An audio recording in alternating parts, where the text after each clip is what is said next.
So hello mga kulitshop, isang magandang hapon po sa ating lahat. Ayan, so nandito na naman tayo sa Sitio Ragatan, Bangko Tindang, Cavite, no? At syempre, ayan si Zane, maglalaro na naman siya ng kanyang bike. At ang dala po natin ngayon is yung ating Altis.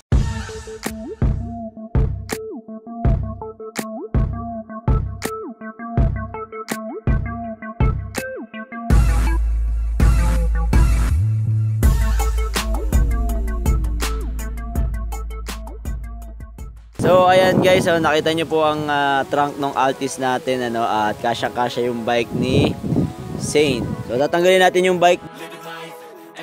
So ayan guys, no, kasyang-kasya yung bike at meron pa po siyang cover dito sa loob.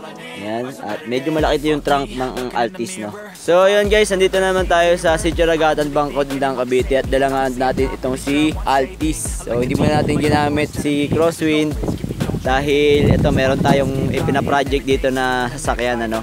So ito nga po pala ay kotse ng aking kapatid na it so happen lang po na ako muna yung nag-aalaga. So anong nangyari po kasi ay yung kapatid ko medyo nagkaroon ng problem, nagkaroon ng depression, at ayun, napabayaan niya na yung kotse niya. Sa mga nakakasubaybay, nawala nga po yung dalawa niyang susi, nabangga nga po itong gilid. Actually hindi naman bangga, na sumabit lang sa poste dahil sa pag-aakyat nila sa garahe at nabasag yung isang headlight niya. So pinagawa natin to ng susi worth 18,000, ano, kasi wala talaga yung susi, kahit yung duplicate na wala po. Nagkaroon po kasi ng problem din yung kapatid ko. So nagkaroon siya ng mental problem at ayun, nawala nga niya po yung susi, and then napabayaan niya tong kotse na to. Ayan, ayun nga po, unti-unti natin siyang inaalagaan, unti-unti natin siyang nire-restore. At eto nga po, yung loob niya is nilinis natin. So nagkaroon siya ng amag, at ayan nga po, nalinis na natin siya kahit papaano sa manual detailing natin. Ayan po.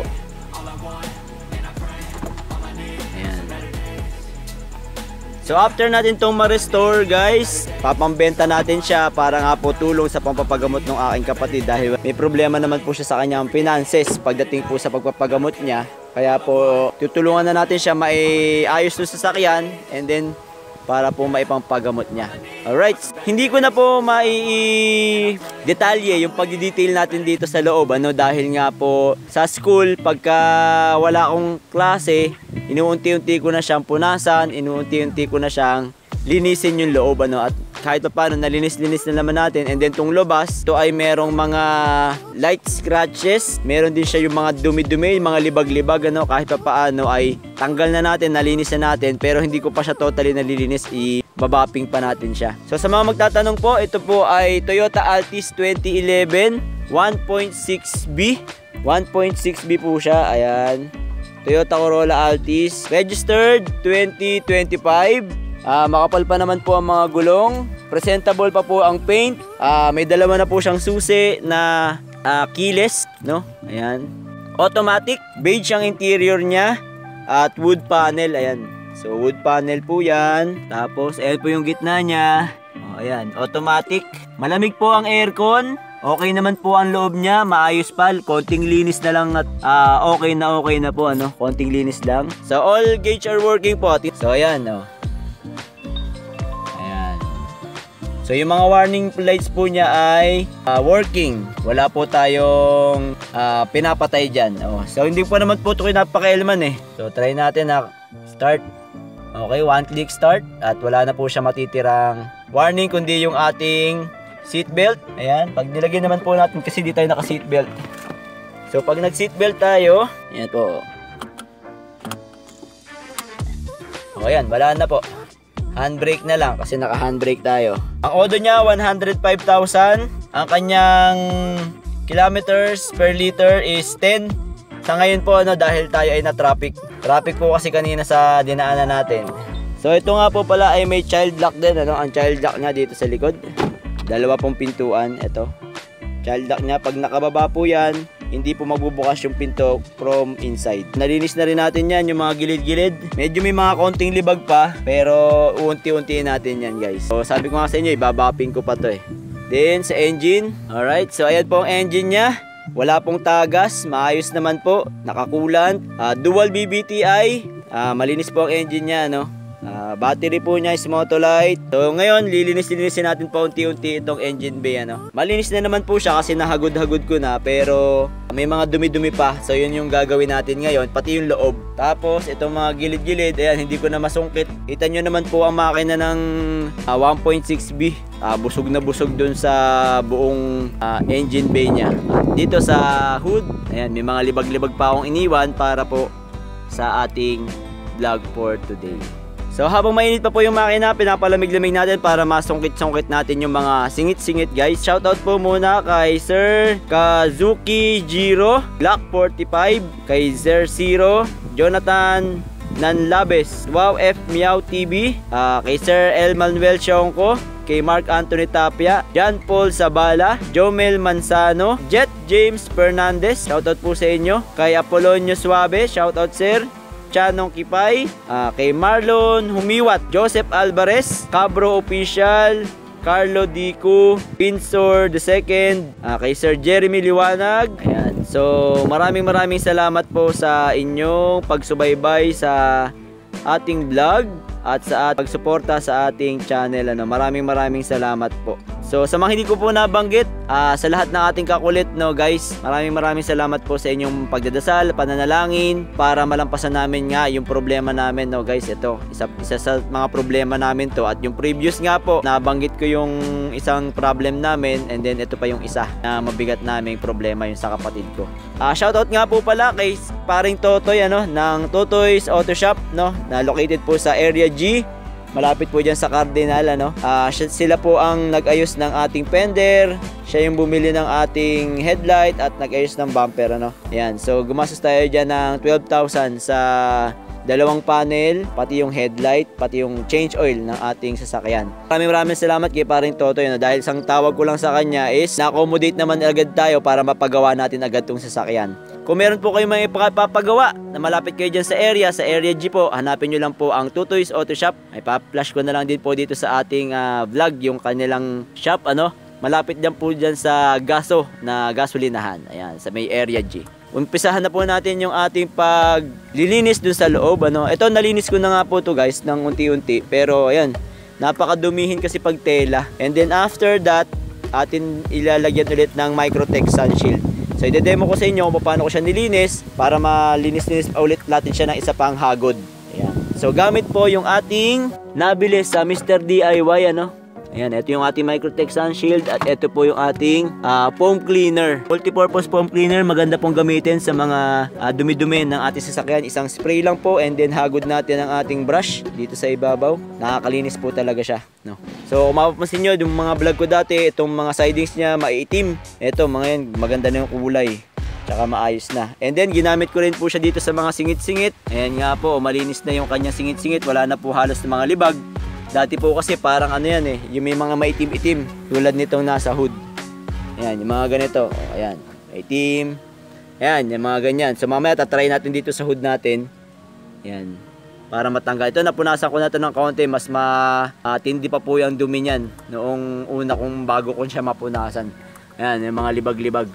So nakakalinis po siya. So hindi ko siya maipa car wash guys, no? Kasi yung pintura, iniiwasan natin na ma-washing muna yung pintura, pa punas-punas lang tayo ngayon, no? Kasi bagong pintura pa, bumper at saka yung fender. Din mamaya nga po, itong mga engine bay, lilinisin na rin natin. So napakalakas nito guys, napakalakas ng makina na to dahil 1.6 eh, no? Iba talaga pagka na-compare mo dun sa pagdadrive natin sa crosswind. Okay din naman si crosswind, malakas sumata, kaya lang yung bilis niya, pag kailangan mo overtake, pag kailangan mo na malupitang pagdadrive, ito talaga iba. Konting piga mo lang, talagang ibibigay sa iyo yung gusto mong speed, ano. Ayan, so pinapakita ko to sa inyo guys para if ever kayo din naman ay makakapag-detail ng sarili ninyo. Ayun, so kaya-kaya nyong gawin. So ang kailangan lang natin gawin is i-shake natin to, and then pagka-shake, atin siyang i-spray dito sa mga upholster natin. Then habang siya po ay basa, ayan, so ikukod ko rin natin siya ng scrub natin. Yan. So ito, alternative lang natin to guys kung kayo ay hindi makakapagpa-detail, no? Medyo mahal din kasi yung detail. And then kung wala kayong wet and dry vacuum, so mas maganda sana yung wet and dry vacuum para talagang mahihigop niya yung kanyang dumi. Pero sa ngayon, ito muna ang gagamitin natin.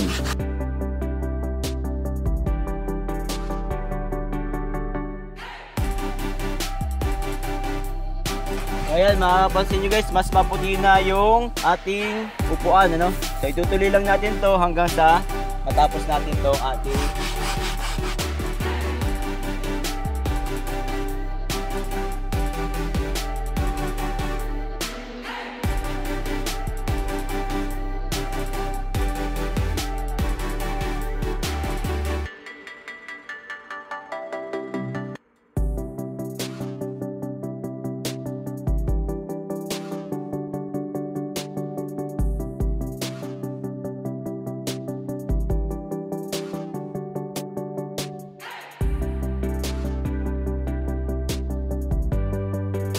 so nakita nyo yung mga singit-singit, oh, tanggal yung mga libag-libag niya. Ito lang guys ang mahirap sa puti, no? Konting dumi lang, kitang-kita mo na yung dumi. Kaya kung ikaw masahilan sa puti, talagang maya't maya magpupunas ka na magpupunas. So kahit hindi naman natin siya ma-perfect, at ang mahalaga malinis natin siya.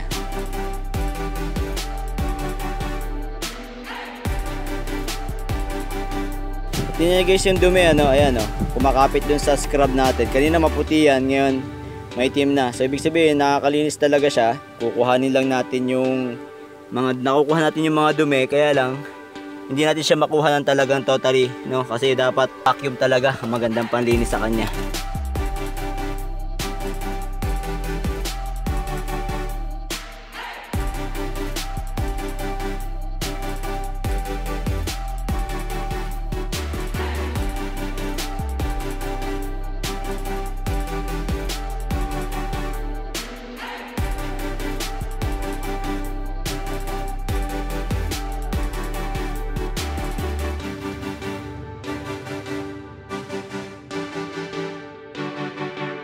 Habang naglilinis kami, oh, ito merong baka dito na umapit, no? Oh, mabait yung baka, guys. Pasok ka dyan. Pasok ka at palalakihin ka na.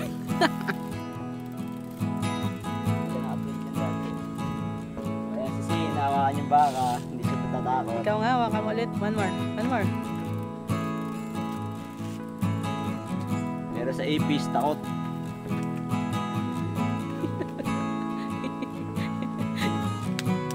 Hagurin na natin.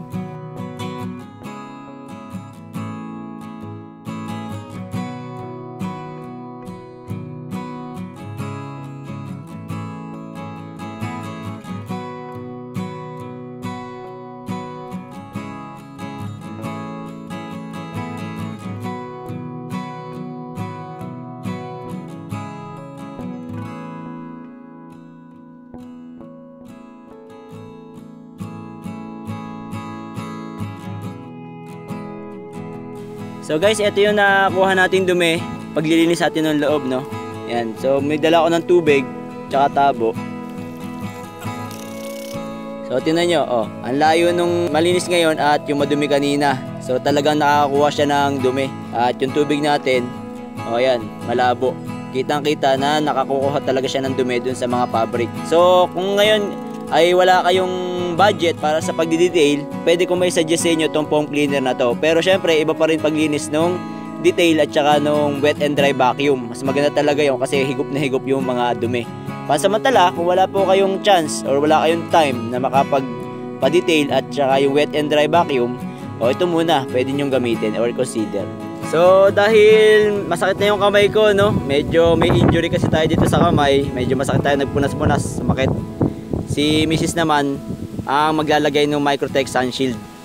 Sa tingin ko kasi yung ginagamit natin foam cleaner, nakakalinis siya pero yung kintab niya nawawala. Kumpiyansa tayo dun sa Microtex Sun Shield para dun sa kintab ng mga sidings natin. Kaya yan si Mrs. Pinapunasan ko na yung sidings, no? Para tsaka yung mga leather. sanay na naman siya dyan kasi yung crosswind natin, pag tayo ay nagpapa-car wash, hindi tayo satisfied dun sa loob, sa linis sa loob, ano, tsaka yung mga ceiling. So yun ang ginagamit namin. Alam niya na yung gagawin dyan para sa pagpupunas sa mga plastic sidings na yan. So habang nililinis ni Mrs. yung loob, naglalagay ng Microtex, titirahin ko naman tong hood.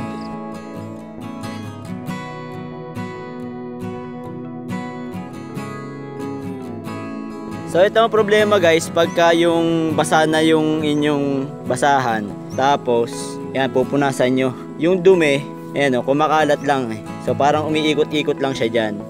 So ang solusyon ko dyan, kasi natanggal na kanina, di ba ang dumi niya, no? So natanggal-tanggal na yung dumi, kaya lang ayan o, kumakalat yung dumi. Parang natatanggal siya pero kumakalat siya sa ibang part. So ang solusyon ko dyan, gagamit tayo ng kanebo. So ito ang gagamitin nating pang punas. Ayan. Kung mapapansin nyo, talagang madadala niya yung dumi. Tulad nito, ayan, madumi. Pag pinunas natin ganyan, ayan. Hindi na kumakalat yung dumi. Sumasama na dito sa kanebo. Yun lang, ang downside nito, maya't maya, magbabalaw kayo ng kanebo kasi pag basang-basa na rin yung kanebo nyo, kakalat na rin siya dito. No, hindi niya rin makukuha masyado yung dumi. Guys, yung nakuha kong dumi sa kanebo. Ayan, ganyan kadumi yan. So, check natin yung natapos ko na. Okay, so ayan na oh. O ibang-iba na doon sa kanina, no? Ayan. Medyo nakakangalay lang talaga sa kamay, guys. Pero ayan. Tingnan nyo itong part na to. Ito hindi ko pa natatapos. Medyo madumi-dumi pa. Ayan, oh, maitim pa. So tatapusin ko muna yan. Ayan. Itong kalahati. Oh, di ba? Malinaw na, maliwanag na. Oh, puting-puti na. So, grabe guys, no? Hirap na hirap ako magpaputi nito. Sobrang kapal ng libag. Ayan, oh, maputi na ngayon. Ay lang punas din tayo dito, oh. Ayan. Oh, di ba kanina napakaitim yan. Ayan, sobrang puti na ngayon. So yung example niya maitim, yan yung ilalim. Ganyan yan, ganyan kaitim yan, no? Hindi ko na makuskus yung ilalim, hindi ko na masyadong abot eh. Pero itong mga nasa taas yan, puti na siya, malinis na. Kahit pa paano.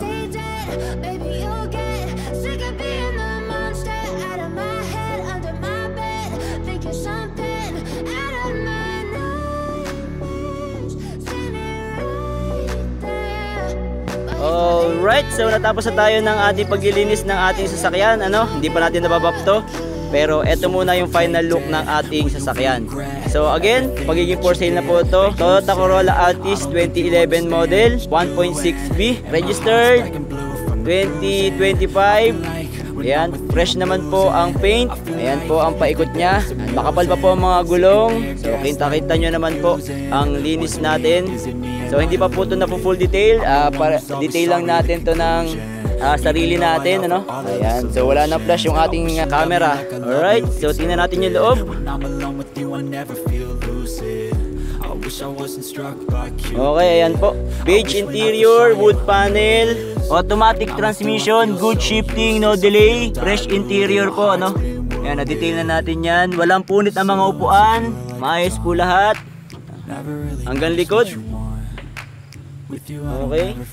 Ayan po ang likod niya. Naka-carpet na po. Malamig ang aircon. Maganda yung ceiling, malinis. Okay. So punta tayo sa engine. Push button start na nga po pala ito. Sa engine po natin, ayan, malinis na po yan. Okay. Good condition po ang engine natin.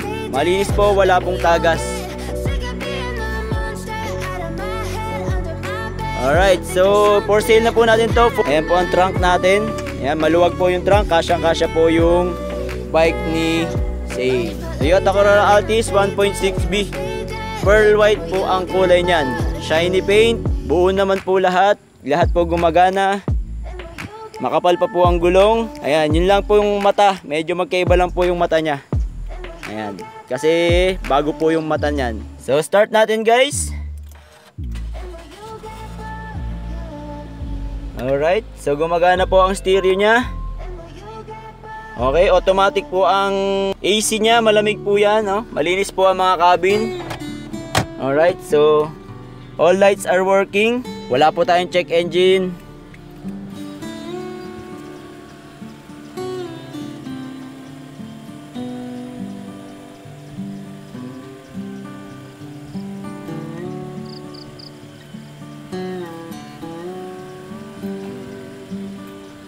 Tahimik po ang makina. Ayan po sa likod. Alright. Located po sa 13 Indang ang ating sasakyan. Registered po ito ha. So guys, pang tulong lang natin doon sa kapatid ko. Kailangan po siya talaga niya ng pampagamot. Ano? Ayan, bebenta natin para sa pagpapagamot ng ating kapatid. Alright, so sana po may nabag niya naman ako kapag-pakinabang sa araw na ito. At sa mga hindi pa po nakasubscribe, subscribe lang tayo sa Kulit Shop. Ang shop na makulit pero walang physical shop. See you on my next videos. Bye bye.